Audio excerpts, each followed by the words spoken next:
Bien, bienvenidos a este nuevo vídeo sobre este curso de Apache Cassandra.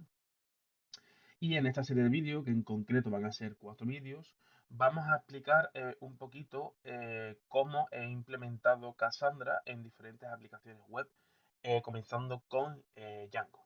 ¿Vale? Bien. Pues como podemos ver aquí, es una página, se llama Red Social de Django, creada con Django, obviamente. Y consiste en una aplicación que simula a una red social donde los usuarios se pueden registrar, eh, inician sesión y pueden crear posts o tweets nuevos, los cuales se van a ver en el feed, como podemos estar viendo. Y un usuario puede seguir o dejar de seguir a otro usuario. ¿Vale? Bien, vamos a ver un poquito cómo funciona la página. Vamos a iniciar sesión, en este caso, con mi usuario. Bien, perfecto. Como vemos, ya hemos iniciado sesión. Tenemos la opción de buscador y aquí tenemos la opción de inicio, de ir a mi perfil o crear un nuevo post. Si vamos a mi perfil, podemos ver que en mi perfil tenemos el nombre de mi usuario, una foto de perfil que acompaña a mi usuario, el número de tweets de seguidores y las personas a las que sigue mi usuario y aquí los tweets que tiene actualmente junto con el día de creación del tweet. Vale, si queremos crear un tweet o un post, le damos aquí a crear nuevo post. Le damos, ¿qué estás pensando? Pues explicación, vídeo, curso Cassandra. Le damos lo posteamos y como vemos nos redirige a la feed y automáticamente eh, podemos ver que ese usuario ha vuelto a postear un tweet. Ya lo estamos viendo. Si nos volvemos a ir al perfil, vemos que el número de tweets, el contador de tweets ha aumentado. Ya no son dos, ya no es uno, ya son dos. Y vemos que se ha aumentado la cantidad de tweets que puede salir en el perfil del usuario. Bien. Luego implementamos aquí una barrita de buscador que lo vamos a explicar un poquito más adelante. Pero este sería la aplicación de Django, sin más. Bien, vamos a explicar un poquito más el código. El código lo podemos estar viendo aquí. Y bueno, cabe destacar que esta parte, que está la red social en sí, no utiliza Cassandra en ningún momento, sino lo que está utilizando es una base de datos de Postgre. Bien, entonces, para ello, Cassandra se utiliza únicamente en el apartado del buscador para realizar búsquedas. Bien, entonces, si lo explicamos de una manera más coherente, cuando un usuario se registra, vemos que ese usuario automáticamente se inserta en la base de datos de Postgre. Podemos comprobarlo. Bien, estamos aquí en el menos i menos u Postgre. Lo tenemos aquí. PSQL menos d red social de Django. Bien, perfecto. Ya estamos en el apartado de la red social de Django, donde se encuentra eh, toda la información de la red social y vamos a ver qué es lo que ocurre. Bien, perfecto. Cuando un usuario se registra, por ejemplo, vamos a llamarle usuario de prueba, usuario bajo prueba. Vamos a decirle que esto es usu@gmail.com,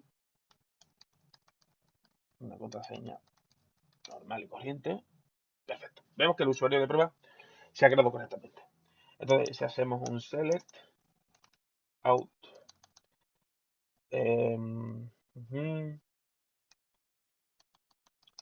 select out, perdón, select out user from,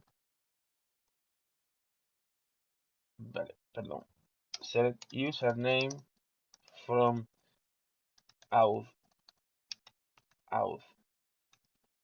user.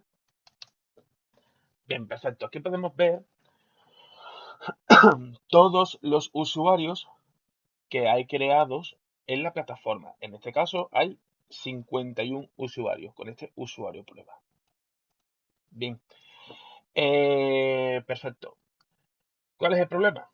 Que cuando un usuario se registra, directamente pasa a registrarse en PostgreSQL y no en Cassandra.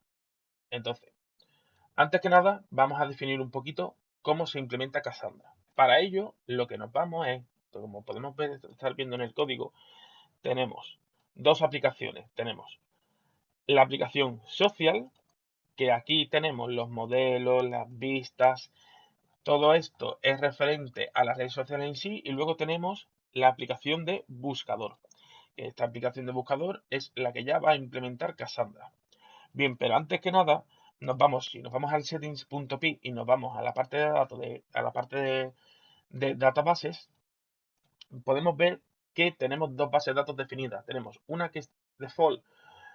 Esta default se llama default porque las bases de datos tiene que tener un nombre default obligatorio.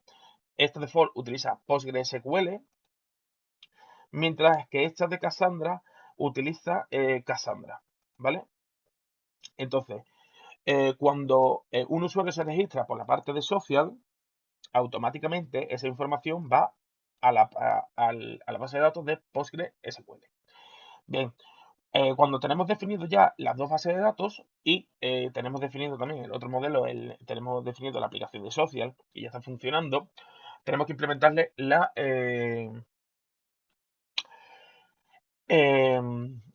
aplicación de buscador. Vale, para ello lo que vamos a hacer es creamos una app y la tenemos vacía y definimos los modelos. En este caso, los modelos que tenemos o que tengo son estos.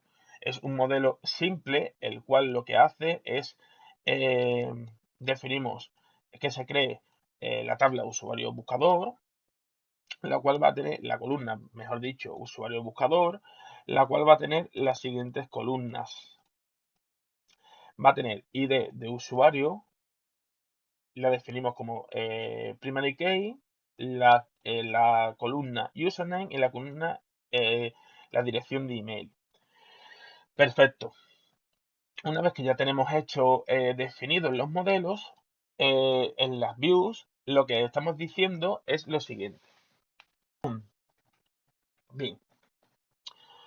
En las vistas de la aplicación del buscador, le estamos diciendo que queremos que el clúster al que se conecte sea al 84.122.138.226, siendo este el mismo clúster que tenemos definido en los settings. Como podemos ver aquí, es el mismo clúster. Bien, entonces, en las views del buscador, lo que le estamos diciendo es que esta Q sea la variable cuyo valor sea la obtención de esta otra Q. ¿De dónde sale esta Q? Vale. Esta Q sale de este pequeño HTML. Este HTML lo que hace es, si nos vamos aquí a estas pequeñas líneas que tenemos aquí, podemos ver que hay un action que te lleva al search.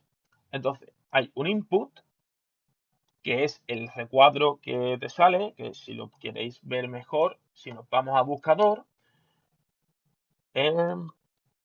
vale, si nos vamos a buscador, es que ahora mismo estamos viendo todos los usuarios, pero ahora explicamos por qué se ven todos los usuarios. Nos vamos a buscador. Este pequeño recuadro que vemos aquí corresponde a este fragmento de código. ¿Por qué? Vale, el recuadro de texto para introducir texto corresponde a esta línea de aquí, y lo que le estamos diciendo es que cuando se introduzca un valor en ese recuadro y se pulse el botón de buscar, ese valor va a ser el valor de la variable Q, de esta pequeña Q. Entonces, si nos vamos a las vistas, le estamos diciendo que esa Q, que esta variable Q obtenga como valor esta Q. Es decir, si yo pongo aquí P, esta P va a ser el valor de esta variable Q en las vistas. Vale, una vez que ya tenemos Q, le decimos que queremos que, bueno, definimos que sesión sea igual a una conexión al clúster. Cuando se conecta al clúster, le tenemos que decir que esa sesión obtenga o coja o utilice el keyspace DB, que es el keyspace donde se encuentra esta tabla. En la tabla creados los modelos. Esta. Vale. Entonces, aquí yo hago un if. ¿Por qué? Porque yo quiero que me devuelva o que se vean los usuarios, tanto si se obtiene valor de Q o no. Vale, entonces lo que definimos es si Q tiene valor, entonces quiero que se cree una variable usuario el cual ejecute lo siguiente, una sección execute, que no es más que una sentencia que va a ejecutar una consulta. Esta consulta lo que hace es que seleccione todo de la tabla usuarios buscador, que ya hemos definido anteriormente, que están los modelos, cuando el username, o sea, cuando el nombre de usuario, este username, que es una columna, sea como el valor que introducimos y que sea el formato de Q. Es decir, ¿qué significa esto? Esto es muy sencillo. Si se obtiene Q, lo que le estamos diciendo es que realice la siguiente consulta. Y esta consulta lo que hace es que seleccione todo de la tabla usuario buscador cuando el nombre sea igual que Q, el parámetro metido por Q, el valor. Esto es el valor de Q. Luego lo que hacemos es creamos un contexto en el cual tenemos que el nombre usuario sea igual usuario y por último renderizamos o retornamos el request, la plantilla y el contexto. Si no se inserta Q, es decir, si aquí en vez de P no ponemos nada y le damos a buscar, pues se ejecuta esta herramienta de código que lo que hace es que seleccione todo. Por eso, cuando nos metemos en el buscador directamente, vemos todos los usuarios, simplemente por eso. Porque si no se inserta nada, pasa directamente ahí. Se ve todo. Vale, pero tenemos un problema. Y el problema es el siguiente. Si nos damos cuenta, por ejemplo, voy a explicarlo, ¿vale? Bien, como podemos ver aquí, voy a abrir una SQL. Bien, usedb select from usuario buscador. Bien, perfecto. Como podemos ver aquí, tenemos estos usuarios buscador en total 50 filas, pero en el Postgre, si nos fijamos, en el Postgre tenemos 51 filas. O sea, hay un usuario que se ha creado ahora mismo y no se ha insertado en Cassandra. En este caso, sabemos qué usuario es porque es usuario prueba. Este usuario prueba existe como usuario, es más, me puedo venir aquí, le doy a iniciar sesión, usuario prueba,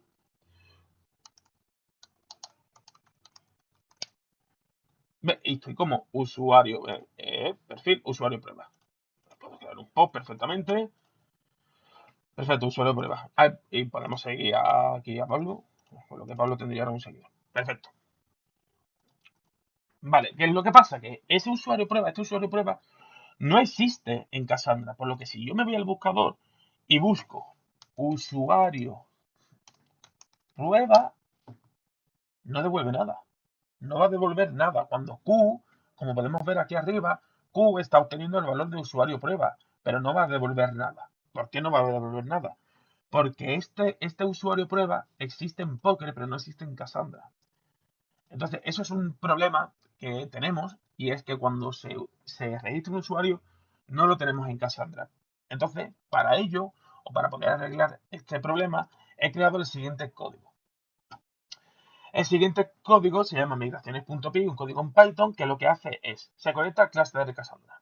Luego creo una conexión en Postgre, definiendo su base de datos, donde se encuentra la base de datos, el usuario y la contraseña. Luego vamos a crear una conexión, un cursor de conexión, y ejecutamos, gracias al cursor, a la conexión creada anteriormente, ejecutamos la siguiente sentencia.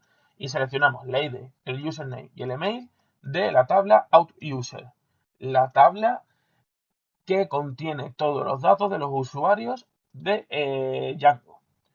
Luego, cogemos row y le decimos que haga un fetch all. Cerramos la conexión en Postgre y le decimos que username es igual a row. Entonces, creamos un bucle que lo que haga es que por cada usuario en username, en la fila, sea el username el elemento 2, el email el elemento 3 y el ID el elemento 0. Definimos conexión a Cassandra y el CacheSpace de Cassandra y insertamos esos valores. Y nos devuelve a print un comando terminado. Vale. Vale, entonces, si yo voy y, perdón, ahí está. Como podemos ver, tenemos ahí migraciones.py. Esta es la consola de Amazon Web Service. Entonces, si yo ahora inserto migraciones.py, lo tiro, va a tardar un ratito. Ay, perdón. Source, VM, bien, activate. Vale, si lo tiro ahora, va a tardar un ratito. Bien, y una vez que el comando se ha terminado, podemos ver que nos devuelve por pantalla comando terminado. ¿Qué significa? Significa que actualmente en Cassandra hay 51 filas, las mismas que había en Postgre. Si hacemos un select, vemos que tenemos 51 filas. Y un error que he cometido y que me ha traído dolores de cabeza es que cuando se lanzaba este comando, en vez de implementarse un usuario, se implementaba 51 usuarios otra vez. Es decir, ¿qué es lo que está pasando? Pues muy sencillo, si nos vamos al código este de migraciones, tenemos aquí la cláusula if no exist. Es decir, que solamente va a insertar los datos si no existe. Si vuelvo a tirar otra vez el comando migraciones.py, evidentemente no va a insertar absolutamente nada porque esos datos ya existen. Vale, entonces, una vez que ya está creado, si volvemos aquí a usuario prueba, ya tenemos usuario prueba. Vale. Listo. Hemos explicado ya cómo insertar Cassandra en Django. Hemos explicado ya cómo funciona Cassandra en un buscador. Y ahora vamos a ver el buscador. Vale. Para el buscador, tengo un pequeño error en el buscador que lo tengo en el template y es este. Es este. Este es el error que tengo. No sé por qué, pero bueno, no es nada importante. Simplemente sale ahí exactamente el resultado para la row. Una row que no tiene, lo pilla aleatorio, como muestra todos los usuarios, este valor lo está pillando aleatorio. Bien. Entonces, ¿cómo funciona este buscador? Bueno, pues este buscador lo que se hace es, se obtiene Q y luego le decimos que si existe usuario que por cada user en usuario, es decir, por cada elemento en usuario, lo que me haga es que me añada la URL al perfil de ese usuario, el usuario del for. Es decir, me explica como el culo, pero es simple de entender. Si tenemos usuario, se haga un for que recorra eh, esas, eh, esa fila. Cuando recorre esa fila, lo que queremos es coger el user solo, el usuario. Entonces, lo que le estamos diciendo es que a cada usuario que nos muestre, se le inserte una redirección a su perfil. Vale, vamos a verlo aquí. Aquí tenemos todos los usuarios. Todos. Entonces, ¿cómo funciona este buscador? Vale, este buscador funciona de la siguiente manera. Si sabemos el nombre del usuario, podemos buscarlo directamente. Te sale todos los nombres o todos los usuarios que su nombre sean Alejandro o que contengan Alejandro en su nombre. O podemos, si no sabemos el nombre del usuario, por ejemplo, yo soy Pablo, no sé el nombre de mi usuario, pero sé que empieza por P, pues buscamos P. Y vemos que nos devuelve dos resultados, Pablo y Paulo. Vale. Si me quiero ir al perfil de Pablo, esto lo que hace, lo he explicado antes, esto inserta una redirección al perfil del usuario que hemos buscado. Como yo he buscado Pablo, o he buscado P y me devuelve Pablo, pues si nos vamos a Pablo, nos vamos al perfil de Pablo. Si vuelvo para atrás y me voy al de Paulo, nos vamos al de Paulo. Y así con todos los usuarios. Si en vez de... Ay, perdón. Me he pasado borrando. Perfecto. Si en vez de seleccionar un usuario, estoy por aquí bajando, viendo los usuarios y veo el usuario Jordi Hurtado, pues me meto en Jordi Hurtado y nos vamos al perfil de Jordi Hurtado. Este es el funcionamiento de Cassandra en esta aplicación. Aplicación sencilla en la cual Cassandra solamente es utilizada a la hora de realizar búsquedas. Evidentemente, es mucho mejor, o Cassandra es utilizado cuando tenemos una gran cantidad de usuarios, es cuando se ve el potencial de Cassandra, pero insertar 2.000 o 3.000 usuarios, lo mismo es demasiado. Entonces, esta pequeña prueba está hecha con 51 usuarios. Y así con todas las demás aplicaciones. Y este es el funcionamiento de Cassandra, no tiene más. Todo funciona con Postgre, excepto el buscador que va a funcionar con Cassandra. Para, eh, para poder filtrar los usuarios que queramos según lo que contenga en su nombre y podemos visitar el perfil de dicho usuario. Y eso es todo. Hasta aquí este pequeño vídeo del funcionamiento de Cassandra en Django.